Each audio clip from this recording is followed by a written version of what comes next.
Բարև ձեզ, CVK-ի եթերում այսօր զրուցելու ենք քաղաքացիական պայմանագիր խմբակցության պատգամավոր Արուսյակ Չուլակյանի հետ։ Բարև ձեզ, Տիկին Չուլակյան։ Բարև ձեզ։ Շնորհակալ եմ, որ եկաք, Տիկին Չուլակյան։ Սկսենք մեր զրույցը հեծի թեմայով, ինչպես գիտենք, հանրային ծառայությունների կարգավորող հանձնաժողովը զրկեց հեծին լիցենզիայից ըստ էության եւ այսինքն Տաշիր գրուպին զրկեց։ Եվ հիմա գործընթացները գնալու են դեպի ազգայնացում հեծի, այսօր վարչապետի մոտ խորհրդակցություններ քննարկում էր ժամանակավոր կառավարիչ Ռոմանոս Պետրոսյանի հետ, որին արձագանքել է նաև Սամվել Կարապետյանի եղբորորդի Նարեկ Կարապետյանը։ Նրանք ընդհանրապես նշում են, որ հեծին դիմում են գրել հունիսին առաջարկելով նվազեցնել սակագինը, որը մեժվել է պետության մի քանի լումայով։ Այո, մի քանի լումայով թեկուզ, բայց չեն նշում իրենք թե ինչքանով, եւ հիմա ասում են, որ այ մեր ճնշումների ներքո իշխանությունները ստիպված է արդեն եւ ինքն է խոսում նվազեցնելու սակագինը, եւ սա մեր հաղթանակը կլինի, ու տեսեք թե եթե մենք ամբողջովին լծվենք այս իշխանությունների ճնշելու գործին, ապա ինչպիսի այլ արդյունքների կարող ենք հասնել, այ հիմա հարցը հետեւյալն է, գնալու եք սակագնի նվազեցմանը եւ արդյոք դա ճնշման հետևանք է, որովհետեւ հունիսին չեք գնացել, հիմա գնում եք դրան։ Նախ հեծի հետ կապված իրադարձություններին անդրադառնամ, թե ինչ կլինի հեծի հետագա ճակատագիրը, դա հնդածս կորոշվի, այսինքն այս պահի դրությամբ դեռևս ես չեմ ուզում հստակ կանխորոշումներ տալ, որովհետև ես կարծում եմ, որ դա հավելյալ քննարկումների անհրաժեշտություն դեռ ունի, ինչ վերաբերում է ճնշումներին, ես ուզում եմ ասել, որ ակնհայտ է ձեռագիրը այս մեր ձևով կամ իրենց ձևով շարժման այն գործիքակազմն է կիրառվում, որը որ կիրառվում է շատ այլ երկրներում, որտեղ որ հիբրիդային գործիքակազմ է կիրառվում երկրում իշխանություն փոխելու առումով եւ հիմնականում փորձ է արվում սոցիալական ուղղվածություն ունեցող պոպուլիստական հայտարարություններ կամ պահանջներ կառուցել, թոշակը բարձրացնել, այսինքն մի բան, որը մենք իհարկե պարբերաբար արել ենք 2018 թվականից ի վեր եւ հիմա կարող ենք հստակ կերպով արձանագրել, որ այն նվազագույն թոշակը, որ կար այն ժամանակ, երբ 2018 թվականին քաղաքացիական պայմանագիրը եկավ իշխանության, եւ հիմիկվանը, որ մենք ունենք, դա առնվազն կրկնակի անգամ ավել է, եթե ոչ ավելին, եւ նաեւ գիտեք, թոշակի հետ կապված հետվճարներ եւ այլն, եւ դա արդյոք կարող ենք մենք խոսել այն մասին, որ բավարար է, իհարկե ոչ, բայց դա այն է, ինչ այժմ Հայաստանի Հանրապետության պետբյուջեն կարողանում է իրեն թույլ տալ եւ իրենք շատ լավ գիտեն այդ մասին, որը կրկնապատկվել է 2018-ից հետո, որը կրկնապատկվել է 2018-ից։ Ես խոսեցի արդեն այդ մասին, որ 2018 թվականից հետո ավելի քան կրկնապատկվել է, այսինքն ես քիչ եմ ասում այս պահին վերջին տվյալները ես չունեմ, որ հստակ թիվ ասեմ, բայց առնվազն կրկնապատկվել է, բայց բնականաբար շարունակելով դեռևս բավարար չլինել, այս պահի դրությամբ այն է, որ կարողանում է Հայաստանի Հանրապետության պետբյուջեն, Հայաստանի Հանրապետության հարկատուների հաշվին ձևավորվող պետբյուջեն իրեն թույլ տալ եւ իրենք շատ լավ գիտեն, որ դա առավելագույն սահմանակետն է մեր հնարավորությունների եւ նաեւ շատ լավ գիտեն, թե իրենց օրոք հիմա իրենք իհարկե փորձում են վերացարկվել նրանից, թե նախկինների հետ որևէ կապ չունեն, բայց բոլորը շատ լավ հիշում ենք, թե իրենց ձևով շարժման այս անմեղ դեմքով երիտասարդի հայրը ինչ պաշտոն է զբաղեցրել, այսինքն կամ նույն հորեղբայրը, որի մասին խոսում է, հայրը եղել է Սերժ Սարգսյանի աշխատակազմի ղեկավարը, ազգային ժողովի պատգամավոր է եղել, ոչ միայն սովորական պատգամավոր, այլ եղել է իշխող կուսակցության ֆրակցիայի ղեկավարը խորհրդանում, իսկ պատահական դեմքեր չեն նշանակվում աշխատակազմի ղեկավար եւ նաեւ խմբակցության ղեկավար։ Ես նաեւ ուզում եմ բոլորին հիշեցնեմ, որ սուն երիտասարդի հորեղբայրը Սամվել Կարապետյանը, այո, Ռոբերտ Քոչյանի դատավարության ընթացքում հիշում եք մի դրվագ եղավ, երբ նա կալանավորված էր եւ դատարանը գրավ կիրառեց, այսինքն խափանման միջոցով փոփոխության ենթարկելու որոշում կայացրեց, որը ես արդեն գումարը կդժվարանամ հիշել, բայց պետք է գրավ վճարելով ըստ էության ազատության մեջ հայտնվեր Ռոբերտ Քոչարյանը եւ ով հասավ օգնության Ռոբերտ Քոչարյանին կրկին այս անմեղ աչուկներով երիտասարդի հորեղբայրը Սամվել Կարապետյանը, բայց բնականաբար հիմա նրանք ասում են, որ մենք չէ, որևէ կապ չունենք նախկինների հետ, այդ կապերը ակնհայտ են եւ մեր ժողովուրդը այդ կապերի մասին բնականաբար շատ լավ տեղյակ է գիտի, ինչևէ Եվ վերադառնանք մեր թեմային, խոսել իրենց ժամանակ, ինչի մասին է ես ասում, իրենց ժամանակ թոշակները որքան են բարձրացել։ Հիշում եք, եթե նույնիսկ տեղի ունեցել կենսաթոշակի բարձրացում, ապա դա տեղի ունեցել շատ չնչին եւ հիմա եւ իրենք շատ լավ գիտեն, թե ինչ է նշանակում բարձրացնել ավելի քան 500,000 մարդու թոշակ։ Իրենք շատ լավ են պատկերացնում, թե դա բյուջեի վրա որքան է նստում, ինչ ես չեմ ուզում բեռը օգտագործեմ, որովհետև չեմ ուզում մեր կենսաթոշակառուներին վճարվող գումարը ներկայացնեմ որպես բեռ, բայց դա բավականին մեծ գումարի մասին ենք մենք խոսում եւ իրենք շատ լավ իմանալով որ այդ հնարավորությունը մեր բյուջեն չունի, իրենց ժամանակ չի ունեցել առավել եւս այս պահին էլ այո այդ հնարավորությունը չկա չնայած բարձրացումներ արվում են իրենք հիմա գնում են այդ պոպուլիստական ճանապարհով որ փորձեն այն ընտրազանգվածի վրա կենսաթոշակառուների վրա ազդել որ տեսեք փաստորեն կա հնարավորություն ձեր թոշակները բարձրացնելու փաստորեն տեսեք կա հնարավորություն էլեկտրոէներգիայի սակագինի իջեցնելու բայց այս վատ իշխանությունները չեն անում բայց վերադառնալով կրկին էլեկտրոէներգիայի սակագնին ես պետք է ասեմ որ դա դեռ պետք է հաշվարկվի որովհետև դա միանվագ գործընթաց չի կարող լինել այո բնականաբար կարող ենք պոպուլիստական հայտարարություններ ասել վերջ մենք սակագինը իջեցնում ենք բայց այդ գործողությունը չի կարող լինել միանվագ եւ չի կարող լինել կարճաժամկետ Նաեւ ասում են որ ընտրություններից հետո պատրաստվում եք թանկացնել սակագինը դե դա ակնհայտ ապատեղեկատվություն եւ դա սուտ է եւ նաեւ եթե հիմա որոշ օկտատերերի որոնք ակտիվ կերպով ներգրաված են այդ հիբրիդային հարցակումների մեջ գրառումներին հետևենք կտեսնենք որ այդպես նույնիսկ ոչ հանապազորյա, այլ ամենժամյա ստախոսությամբ են այդ մարդիկ զբաղված փորձելով ազդել հանրության տրամադրությունների վրա, բայց ես նորից ուզում եմ անդրադառնալ սակագնին Պարզ դարձավ արդեն այս վերջին գործընթացներից հետո թե սակագինը ինչպես է ձևավորվել, հա, էլեկտրոէներգիայի նախկինում եւ իրենց աստղաբաշխական աշխատավարձերը հեծում, երբ բոլորի ճյունեն իրանց տանոթ բարեկամներին բերել տեղավորել են ամեն մեկին միտեղ գործի են դրել եւ այդ բարձրաստիճան պաշտոնյաներին հետ մակարդակով միլիոններ են պարզապես բաշխել հանրային ծառայությունների կարգավորող հանձնաժողովը հանրային ծառայությունների կարգավորող հանձնաժողովը չգիտեմ ուր էր նայում բայց դրա համար պատասխանատվություն կրեց հանրային ծառայությունների կարգավորող հանձնաժողովի այն ժամանակվա նախագահ հիշում եք որ պաշտոնանկարվեց պարոն Բաղրամյանը երբ այդ խնդիրները արդեն ի հայտ եկան երբ այն բազմադրվակ խնդիրները որոնք հանրությունը մեզ ներկայացնում էր եւ նաեւ այդ խնդիրները քննարկելու նպատակով մենք հրավիրեցինք պարոն Բաղրամյանին ազգային ժողով հանդիպման եւ նա ըստ էության չկարողացավ խոդաբաշխ պատասխաններ հնչեցնել բարձրաձայնված խնդիրներին բնականաբար դրան հետևեց պատասխանատվություն եւ մենք ունեցանք պաշտոնանկություն իդեմս հանրային ծառայությունների կարգավորող հանձնաժողովի նախագահ եւ նաեւ այդ ոլորտը համակարգող փոխնախարարի հիշում եք որ նաեւ նա պաշտոնանկ եղավ եւ այդ ամեն ինչին արդեն հետևեցին այն իրադարձությունները որոնք հետևեցին այսինքն երբ մենք հիմա խոսում ենք հեծի ազգայնացման մասին որը ըստ էության ազգայնացում էլ չէ դասական իմաստով այսինքն այս պահի դրությամբ դեռևս մենք չենք կարող արձանագրել որ հեծը ազգայնացվել է երբ այդ process-ները սկսվեցին դրանք ուղղակի հետևանք էին այն խնդիրների որոնք որ այդ ոլորտում առկա են բայց հիմա դուք իշխեք թողում ես իմ խոսքն ավարտեմ սակագնի մասով Քանի որ սակագինը այդ աշխատավարձեր, հնարավոր գնումների համար ոչնչացված ծախսեր, այդ ամեն ինչը մտել է, այո, այդ ամեն ինչը սակագնի մեջ է ներառվել եւ հիմա արդեն այդ խնդիրները գույքագրվելով փորձ է արվում մաքրվել մասնավորապես աշխատավարձների այդ ուռճացված թվերը իջեցնել այդ գնումների գործընթացը ուսումնասիրել եւ այլն այս ուսումնասիրությունները արդեն հնարավորություն կտան հետևություն անելու, թե որքանով է իրատեսական երկրաժամկետ կտրվածքով, երկրաժամկետում, հա, էլեկտրաէներգիայի սակագնի իջեցումը, մենք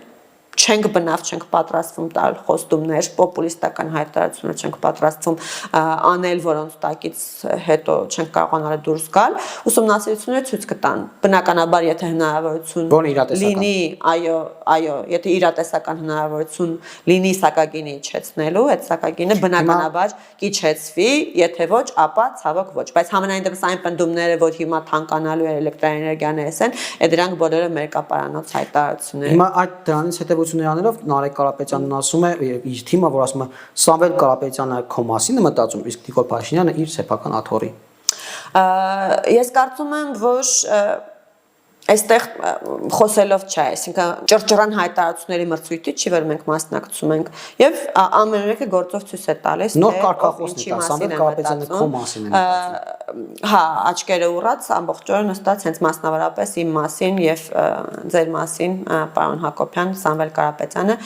մտածում է, բայց ես կարծում եմ, եթե Սամվել Կարապետյանը մտածելիս լիներ որևէ մեկի մասին, ապա մենք այն օրինակ այն գործարանները, որ մասին հիմա խոսում են եւ ասում են, որ պետքա գործարան կառուցվեր, բան, չի կառուցվել, գործարանները կառուցված կլինեին, որովհետեւ իրենք շատ լավ գիտեն, որ եթե գործարանը ձեռնտու լինի գործարան կառուցել եւ աշխատացնել, իրենք բիզնեսմեն են։ Վաղուց այդ գործարանը կկառուցեին, կաշխատացնեին, այդ աշխատատեղերն կապահովեին, բայց հիմա իրանց ասածը հակատնտեսագիտական է ամբողջությամբ եւ բացառապես պոպուլիստական է, որովհետեւ նորից եմ ասում։ Եվ կոմունիստական է հնչում տեսակ։ Դա այլ հարց է, որ սոցիալիստական հայտարարություններ է այդմանը, բայց նաև ուզում եմ մի կողմ թողնել այն, որ թե որքան հետ մնացած պետքա լինի մարդ իրադարձություններից, որ չնկատի, որ վաղուց արդեն մենք պոստինդուստրիալ հասարակություն ենք։ Այդ ամեն ինչը մի կողմ եմ թողում։ Չեմ ուզում մտածել, որ այդ աստիճանի դե գիտություն կա, ընդհանրապես ուզում մտածել, որ ուղղակի պոպուլիստական հայտարարություն։ Իսկ գուցե մտածում եմ, որ մեր ժողովուրդն է տգետ եւ փորձում են դե այն բայց ապացուցվել է, որ դա այդպես չէ։ Իրենց կարծիքները իրականում այն, որ իրենք բարբերաբար մեր ժողովրդին թերագնահատում են, մասնավորապես օրինակ, հա, այս վերջին դեպքը նորից ականատես եղանք Վաղաշապատի ընտրությունների արդյունքներին ծանոթանալիս հերթական ալիքը բարձրացավ, որը խնդրեմ նորից այս տգետ ժողովուրդը չհասկանալով իր լավը գնաց եւ ընտրեց քաղաքացիական պայմանագիր կուսակցություն, այսինքն բարբերաբար նոր ալիքներ են բարձրանում ժողովրդի մեջ տգետներ փնտրելու եւ գնալու։ Դրանք կանադառնանք Տիկին Ջուլակյան, որովհետեւ հատուկ թեմա ունեմ դրան վերաբերյալ, Ամին Օհանյանին ուզում անդրադառնալ, բայց 9000 կամավորներին էլ անդրադառնանք Տաշիր ընկերությունների ստեղծած մեր սեվով շարժման եւ փակենք թեման 9000 կամավոր արդեն հայտարարեցին, որ ունեն, չնայած իրենք քաղաքական նախաձեռնություն չեն, կամավորական, ապաքաղաքական նախաձեռնության մասին են հայտարարում եւ զբաղվում են քաղաքականությամբ։ Այս ֆենոմենը ինչպես կբացատրեք 9000 մարդը դուրս չի։ Ես այդտեղ իրականում խոսում եմ այդ նախ պետք է հասկանալ կամավոր ասելով իրենք ինչ են հասկանում, իրենք դրան կոչում են կամավոր, բայց ես կարող եմ օրինակ ունենալ ենթադրություններ, որ ինչ որ գրասենյակներ են բացվել, որտեղ որ իրենք մարդկանց իբր վճարում են ինչ որ աշխատանքներ կատարելու համար եւ կարող եմ ենթադրել, որ դա ինչ որ մոդիֆիկացված, հա, բան է, ընտրակաշարք է, սա ենթադրություն եմ անում եւ ես այս կարծում եմ հույս ունեմ, որ պատկան մարմինները այս հարցի ուսումնասիրությամբ անպայմանորեն կզբաղվեն, ինչևէ, այստեղ ես կուզեմ անպայմանորեն խոսել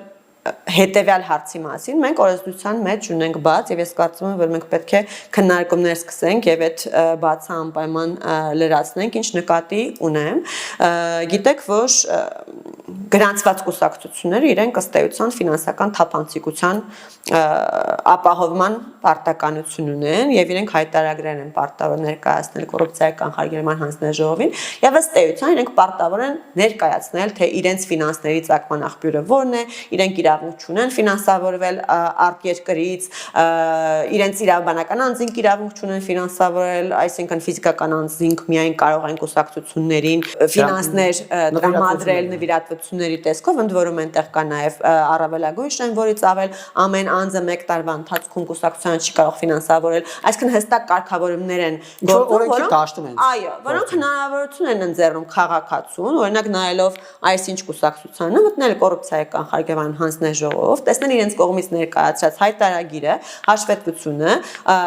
ուսումնասիրել եւ հասկանալ, թե որտեղից է սնվում ֆինանսապես այս կուսակցությունը եւ ինչ սպասել նրանից, օրինակ հիմա հասկանալ լավ Պողոս Պողոսյանը ֆինանսավորել այս կուսակցությանը, ես ճանաչում եմ Պողոս Պողոսյանին, շատ լավ, այս կուսակցությունը ինձ համար լավ է, կամ ասենք Պետրոս Պետրոսյանն է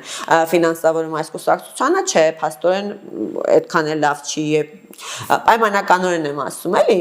բայց սա գործում է այն դեպքում, երբ որ դու գրանցված կուսակցություն ես։ Իսկ ինչ անել, երբ չկա գրանցված կուսակցություն, բայց կա քաղաքական գործունեություն։ Ինչ որ կամավորական շարժում, կա քաղաքական գործունեություն, որը կուսակցական չէ, բայց քաղաքական է։ Արման Թաթոյանի նախաձեռնությունը։ Հիմա մենք ունենք ոչ մեր ձևով շարժումը, կարծում հսկայական ֆինանսների հետ գործ ունենք այս շարժման դեպքում։ Գրասենյակներ են, քաղաքականությամբ են զբաղվում։ Արման Թաթոյանի նախաձեռնություն քաղաքական թևերով ինչ որ չեմ հիշում այո, ներողություն եմ խնդրում, չէ հիշում հստակ անվանումը, դա նժար շարժումը, Արման Թաթոյանը ինչ որ բաներ է անում, պլանշետներ է բաժանում, iPad-ներ եւ այլն, հանդիպումներ է անում օրինակ Դվին հյուրանոցում, որը բավականին թանքաճույք է։ Ես որպես Հայաստանի քաղաքացի, Հայաստանի Հանրապետության քաղաքացի, ինձ հետաքրքիր է օրինակ որտեղից է ֆինանսավորվում պարոն Թաթոյանը, ով է վճարում օրինակ այդ Դվին հյուրանոցի վարձակալության գումարը կամ այդ պլանշետների փողը որտեղից, ինձ դա հետաքրքիր է, բայց քանի որ պարոն Թաթոյանը բայց չեմ ուզում պարոն Թաթոյանի վրա կենտրոնանալ, Ռոբերտ Քոչյանը մի քաղաքական գործիչ է, իր գործունեության ընթացքում ծախսում է ֆինանսներ, կարծում եմ ոչ փոքր մեծ ֆինանսներ, բայց քանի որ ինքը ունի կուսակցություն, մենք չենք տեսնում, թե այդ ֆինանսները որտեղից եկան, ուր գնացին, ինչպես ծախսեցին եւ այլն, եւ այս ոչ թափանցիկությունը ֆինանսական, ես կարծում եմ բավականին մեծ հարցեր է առաջացնում եւ ոչ միայն ինձ մոտ, այլ շատ քաղաքացիների մոտ, եւ ես կարծում եմ, որ դա օրենքով պետք է կարգավորվի եւ ես նախատեսում եմ առաջիկայում արդեն քննարկումների շարք սկսել այս տեսանկյունից ուսումնասիրել միջազգային փորձը, որովհետեւ ես կարծում եմ, որ մենք չենք կարող թույլ տալ, որ ժողովրդավարական հասարակություններում նման օրենսդրական բացի պատճառով անհասկանալի ծագման ֆինանսներով քաղաքական գործունեություն իրականացվի որոշ մարդկանց կողմից։ Տիկին Չուլակյան, քանի որ խոսեցինք ԿՊ ընտրողներին պիտակավորելու թեմաների վերաբերյալ, հրապարակ օրաթերթի խմբագիր Արմին Օհանյանն էր անդրադարձել, ասում է ԿՊ ընտրողները վախկոտ, տունը թուրքերին ծախելու պատրաստ մարդիկ են եւ տարբեր տիպի որակավորումներ, հիբրիդային այդ պատերազմը, ասված է հիբրիդային հարձակումները, կեղծ լուրերը վերջի շրջանում շատ են տարածվել եւ ինչ պետք է անել սրա դեմ, որովհետեւ ընտրությունների քանի մոտենա այդ գրոհները անգամ արդեն հստակ մարդկանց դեմքով, ոչ ֆեյքերի, անգամ խմբագիրների տեսքով ավելանալու են։ Դե տեսեք արդեն ինձ մոտ տպավորություն է, որ ամբողջ բանակն է ոտի հանվել, եթե նախկինում ճակատագրական ոնց որ վերջի ճակատամարտի կարծես պատրաստվելիս լինեն եւ թվում է որ արդեն ոտքի են հանել բոլորին, նույնիսկ նրանց, ովքեր որ քողարկում էին, խոսքս բնականաբար Տիկին Օհանյանի մասին չէ, խնամքով քողարկում էին, որոնք օրինակ հանդես էին գալիս տենց մոլի արևմտամետների դեմքով, միջև էս վերջերս։ Նույնիսկ նիկոլական կուց։ Հա, երբեմն նույնիսկ այո, նիկոլական իբր, հիմա արդեն ակնհայտորեն բոլորին հանել են մարտի եւ բնականաբար միջև ընտրություններ այդ մարտերը ավելի են սաստկանալու եւ այս հիբրիդային հարձակումները բնականաբար ավելի են սաստկանալու, ինչպես պետք է դրա դեմ պայքարել, հա, ապատեղեկատվության դեմ ինչպես պետք է պայքարել, ճշմարիտ տեղեկատվություն հաղորդելով, ապատեղեկատվությունը տեղում հերքելով, եթե տեղեկատվությունը պարունակում է զրպարտություն, այդ զրպարտության համար դատարաններ դիմելով եւ նաեւ որոշ դեպքերում գուցե նաեւ քաշքշուկներ, այո, գուցե նաեւ օրենսդրական որոշակի փոփոխություններ անհրաժեշտ, օրինակ deep fake-երի կիրառմամբ, բայց բան եմ անում հիմա մտագրող է ընդամենը, այսինքն դա իմ հստակ արտահայտված մտադրությունը չի սպայել, ուղղակի մտածում եմ, որ կարելի է քննարկել նաև միջազգային process առումով ուսումնասիրել, որ եթե օրինակ ընտրությունների ժամանակ օգտագործվում է քարոզարշավի ժամանակ օգտագործվում է deepfake-ով տեխնացուի որևէ տեխնացուի հեղինակությունը շատ լուրջ արատավորող ինչ-որ բան է, այս դեպքում դրան ինչ հետևանք Եվ դրան գալու fake-երի միջոցով այդ դեպքում ինչ պետք է անեն։ Այդ պետք է քննարկենք եւ հասկանանք այդ ինչ օրենսդրական կարգավորումներ կարող են լինել։ Խմբագիրը ասում է կպանտրոնները Իսկ այս դեպքում ստացան սա հիբրիդային հարձակում չէ, ես սա չեմ համարում հիբրիդային հարձակում, ես սա համարում եմ շատ ուղիղ հիբրիդի հետ որևէ կապ չունեցող ուղիղ հարձակում, բայց ես այս հարձակումից չեմ կարծում, որ որևէ կերպ դժում է քաղաքացիական պայմանագրի կուսակցությունը եւ քաղաքացիական պայմանագրի ընտրողը, կարծում սա հակառակ ռեակցիա է առաջացնում եւ մարդիկ նույնիսկ եթե նրա որոշ մարդիկ կան, որոնք մոռացել էին թե ինչի մասին էին նախկին իշխանությունները եւ իրենց սպասարկող լրագրակազմը, մարդիկ հիշում են շատ արագ, երբ մարդը, որը տասնամյակներով խլել են մարդուց արժանապատվությունը, ինչպես են խլել առաջին հերթին իր ընտրության իրավունքը նրանից գողանալով, խլելով եւ նաեւ այդ գողության process-ում այդ նույն մարդուն հենց ներգրավելով, ամեն կերպ մարդուն նվաստացնելով, որպես քաղաքացի, որպես մարդ, որը կարող է ողնաշարը ուղիղ, հա, գլուխը բարձր քայլել իր երկրով, մարդիկ, որոնք որ այդ նվաստացման շարունակական ենթարկել են մեր քաղաքացիներին, հիմա հիշեցնում են, որ մենք նույնն ենք, մեր կյանքում ոչինչ չի փոխվել, եւ ես շնորհակալ եմ իրանց այդ առումով, շնորհակալություն, որ դուք կաք եւ հիշեցնում եք մեր ժողովրդին ձեր գոյության եւ ձեր արժեքների մասին։ Տիկին Ճուլակյան նաեւ եպիսկոպոսած ժողով է այսօր տեղի ունենում հենց այս պահին եթե Նորից Չգիտեմ նորից է եղել։ Ամեն դեպքում եպիսկոպոսած ժողով է տեղի ունենում այս պահին, երբ մենք քննարկում ենք այդ կամ զրուցում ենք միասին եւ այդ ժողովի ընթացքում որոշվելու է Աշակ եպիսկոպոսի հարցը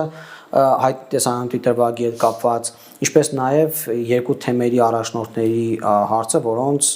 ներկայությամբ պատարակները տեղի ունեցել եւ չի ընդչել Կտրիչ Ներսիսյանի անունը ու այս իմաստով ինչ կարող ենք ասել, արդյոք եկեղեցում այդ մաքրման process-ը, որ սկսել է վարչապետը, ընթանում է եւ եզրահանգման կհասնի, որովհետեւ տեսնում ենք, որ անգամ արդեն arczepiskopos-ներ կան, որ կարծեք թե դեմ են դուրս գալիս։ Ես կարծում ակնհայտ է, որ մայր Արթուրը ապօրինաբար զավթված պահող անձնավորությունը այլևս չունի եկեղեցում։ Ամբողջական իշխանություն դա ակնհայտ է, իսկ մնացածը ժամանակը իր տեղը կդնի, մնացած ամեն բան։ Ինչ վերաբերում է այսօրվա իրադարձություններին, ինձ առանձնապես նյուանսները, մանրամասները չեն հետաքրքրում, թե այնտեղ ինչ կքննարկվի, ինչ կորոշվի, որովհետև չեմ համարում, որ ոչ լեգիտիմ կառույցը կամ ներկայացուցիչներ եկեղեցու կարող են կայացնել որոշում, որը կունենա որևէ կարևորություն կամ լեգիտիմություն։ Հետևաբար այդ մանրամասները ինձ չեն հետաքրքրում։ Իսկ մտավախություն չունեք Տիկին Ճուլակյան, որ այն եպիսկոպոսները, տեր հայրները, որոնք դեմ են դուրս գալիս Կտրիչ Ներսիսյանին, կարգալույց են հռչակվում, ինչ որ պատիժների են արժանանում այս եպիսկոպոսած ժողովների ընթացքում, հիմա կարող են այդ երկու թեմերի առաջնորդներին, չգիտեմ, կարգալույց անել կամ հեռացնել եկեղեցուց, հոգևորականներին կարող են հեռացնել եկեղեցուց, այդպիսի մտավախություն չունեք, որ գնալով այնտեղ կհասնենք, որ բոլորին Կտրիչ Ներսիսյանը կհեռացնի կամ մյուսները կվախենան եւ այլևս ցայն չեն հանի։ Ես չունեմ նման մտավախություն, կարծում եմ, որ որքան շատ հեռացնի, այնքան ավելի լուրջ կոնսոլիդացիա կլինի մայրաթորը ապօրինաբար զավթված պահողին այնտեղից հեռացնելու շուրջ։ Հետևաբար ես չունեմ ոչ մտավախություն, բայց նաև պետք է ինձ համար անհասկանալի է ձեռնադրված անձի ձեռնադրումը ռևերս անելու գործընթաց ինձ հայտնի չէ։ Ես որքանով ուսումնասիրել եմ, չեմ տեսել։ Այսինքն այդ կարգալույց կոչվածն էլ ինձ համար անհասկանալի երևույթ է, շատ լավ, որտեղ կարծես ինչ նշանակում ձեռնադրում, որ մարդուն ձեռնադրում են ինքը այդ պայից սկսած դառնում է հոգևոր ինչ-որ, հա, էություն, այլ ոչ թե սովորական մարդ, այլ հարց, որ իրենք կոնկրետ կարգ են տալիս, մի դեպքում քահանա, կարող է մի դեպքում կարող է դա լինել եպիսկոպոս, շատ լավ, այդ պաշտոնը այսպես կոչված, դու այդ պաշտոնից զրկեցիր իրան, բայց մարդը, որը ձեռնադրվել է, այդ ձեռնադրումը ոնց է չեղարկում եւ ասում, գիտես, դու ձեռնադրված էր, բայց այլևս ձեռնադրված չես եւ չես կարող կրոնական ծիսակարգ կատարել։ Դա ինձ համար անհասկանալի է եւ կարծում եմ այդ հայտարարությունները, որ իբր այն հոգեվորականները, որոնք որ կարգալույց են արվել իրենք իրավունք չունեն ծիսակարգ մատուցելու, դա անհասկանալի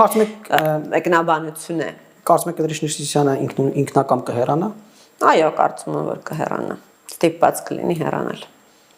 Եվ վերջում ընտրություններին շատ կարճ անդրադառնանք։ Ասեմ ավելին, նա արդեն ճանապարհին է։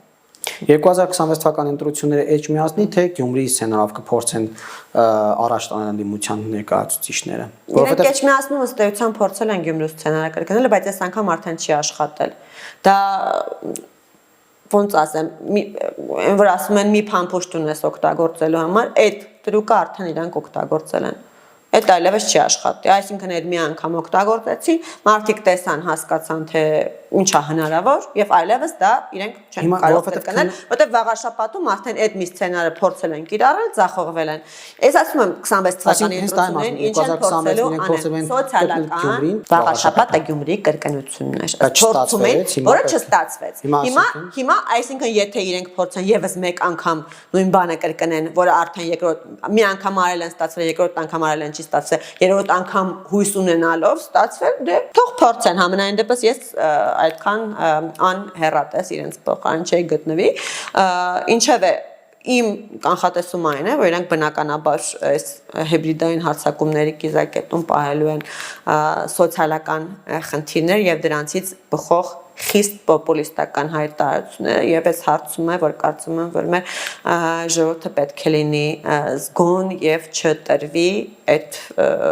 հայտարարությունների եւ սոցիալական Տիկին Չոլակյան, բայց Հայաստանի թիվ 1 առաջնահերթություններից է նաև, որովհետև սոցիալական առաջնահերթություն է, բայց թիվ 1 առաջնահերթություններից է նաև հարավյանների հետ հարաբերությունների կարգավորման գործընթաց եւ օգոստոսի 8-ի ստորագրված փաստաթղթերը ու Ադրբեջանի հետ հարաբերությունների կարգավորումը, իսկ այս ուժերը ըստ էության ասում են, որ օգոստոսի 8-ը կամ պետք է չեղարկել կամ վերաբանակցել, այսինքն process-ները միևնույն է վիժեցվելու են, ոնց են այս հարցերը պատասխանում։ Իրենք արդեն հասկացել են, որ մեր ժողովուրդը ուզում է խաղաղություն եւ արդեն հիմա վերադիրքավորվում են եւ փորձում են ցույց տալ, որ հա ամենք են ուզում խաղաղություն, բայց մենք ավելի լավ կբանակցենք այդ խաղաղությունը, բայց ես ընդհանրապես պետք է հորդորեմ մեր քաղաքացիներին եւ ես կարծում եմ մեր քաղաքացիները շատ ուշադիր լսում են եւ հասկանում են մեր ընդդիմադիր դաշտող հնչող հայտարարություններին, որ իրենք անդադ ասում են այո, մենք ուզում ենք խաղաղություն, բայց մենք ունենք նախապայման եւ ներկայացնում են մի հատ սցենար, բայց մեր կամիր գծերը հաշվի առնելով, Արցախ վերադարձ, Արցախի վերադարձ։ Դա մի կողմ իրական, խոսում ենք ճանապարհների ապաշրջափակման մասին, ասում են մենք շատ լավ, մենք համաձայն ենք, բայց մենք ունենք նախապայման։ Միանգամից ամեն ինչ պիտի բացվի։ Բարձրաց չէ, որ դա անհնար է։ Ինչպես 98-ին էին փաթեթային եւ պայման, այսինքն երբ դու ասում ես այո, ես էլ եմ ուզում խաղաղություն, բայց ես ունեմ նախապայման, նախ դու այդ վիճակում չես, որ նախապայմաններ թելադրես, սկսենք այդտեղից, բայց երբ դու հայտարարում ես, որ դու ամեն ինչ ես պահանջում, նախապայման մի կողմ թողնենք, դու ստանում ես արդյունքում ոչինչ։ Այդպիսի մի ասացվածք կա, ասում է ուզում ես մի անգամից, ուզում ես ամեն ինչ ու մի անգամից, ստանում ես ոչինչ, բայց ժամանակի ընթացքում։ Դա այնքան տիպիկա բնութագրում այնինչ տեղի ունեցել Հայաստանի հետ մեր ընդդիմության, ներկայիս ընդդիմության նախկինում իշխանություն ունեցող քաղաքական ուժերի շնորհիվ։ Այսինքն այն ժամանակ էլ իրենք եկել են ասել են ոչ մենք միանգամից ուզում ենք ամեն ինչ, ստացել է արդյունքում իրենց պատճառով մեր ժողովուրդը եւ Հայաստանի Հանրապետությունը ստացել է ոչինչ, բայց ժամանակի ընթացքում հիմա նույնն են իրանք ուզում անել։ Ու այս առումով ես իրական մի հարցի եմ ուզում անդրադառնալ։ Երբ գալիս ասում են անընդհատ, հա, դուք զիջեցիք այստեղ, իսկ մի հատ ցույց տվեք, թե ինչ է զիջել Ադրբեջանը եւ ինչ է ստացել Հայաստանը։ Ես ուզում եմ մի հատ հարց տալ էլի հետեւյալ հարցն եմ ուզում տալ հաղթական հա պատերազմից հետո 94 թվականից հետո մի կողմ թողնենք Լևոն Տեր-Պետրոսյանի իշխանության շրջանը բանակցությունները հա իրեն ասում են այդ կողմը դրա համար ասում եմ անցնենք այն բայց սկսած երբ իրենք եկել են իշխանության Ռոբերտ Քոչարյանը եկել է իշխանության եւ ինքն է դարձել բանակցողը հետո նաեւ Սերժ Սարգսյանը բայց այս դեպքում հարցերն ավելի շատ տողված են Ռոբերտ Քոչարյանին հաղթած վիճակում ինչ է զիջել Ադրբեջանը Մենք ենք զիջել բանակցային ողջ գործընթացը Հայաստանի Հանրապետության կողմից եղել է զիջումների մասին։ Կտոր չեն զիջել։ Կտոր ոնց չեն զիջել։ Գետնի վրա ինչ են։ Ոնց չեն զիջել։ Բանակցություններից այդ փաթեթից մեզ առաջարկվող փաթեթից կտոր զիջել ենք ժամանակի ընթացքում։ Սկզբից հրաժարվել ենք Լեռնային Ղարաբաղի մասնակցությունից բանակցությունների սեղանին։ Դուս ենք թողել բանակցություններից ինչու, որովհետև Ադրբեջանը այդպես ասලා չեմ բանակցում ես, եթե սեղանին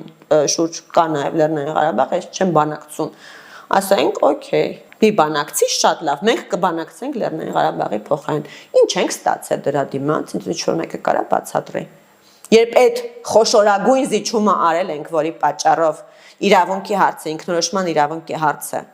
վերածվել է տարածքային ֆիզիկական անվտանգության այդ ապահովման հիմքով ինքնորոշման իրավունքի հարցը, որ վերածել ենք տարածքային վեճի, ինչ ենք ստացել դրա դիմաց, այդ հարցի պատասխանը տալիս է մեր ընդդիմությունը, բնականաբար չի տալիս, հետո հանրաքվեն ենք զիջել, մադրիդյան սկզբունքներով, ասում ենք շատ լավ, մենք պատրաստ ենք մի հատ էլ անենք հանրաքվե, այն հանրաքվեն, որ եղել էր, էդի ջրենք,